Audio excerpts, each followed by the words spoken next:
naniniwala tayo doon sa kasabihan na habang may buhay, may Pag-asa. habang may buhay, may Pag-asa. habang may buhay, may Pag-asa. pagsubok.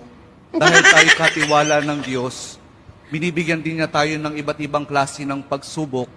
Kaya po doon sa pagsubok na yon, saka pa lang natin mauunawaan na talagang ang ating buhay ay mayroong, habang may buhay mayroong, Pagsubok. habang may buhay may Pagsubok. pagbangon.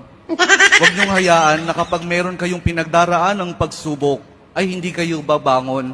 Kailangan meron tayong pagsumikap na pagtsatsagaan natin yung ating mga pagsubok na pinagdaraanan.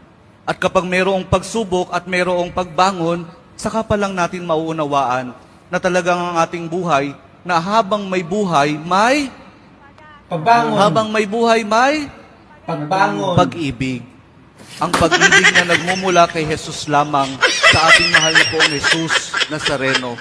Dahil doon, kapag naunawaan natin itong mga bagay na ito, na habang may buhay, may pagsubok, may pagbangon at may pag-ibig na nagmumula lamang kay Jesus, saka pa lang natin mauunawaan at matatanggap na talagang habang may buhay, may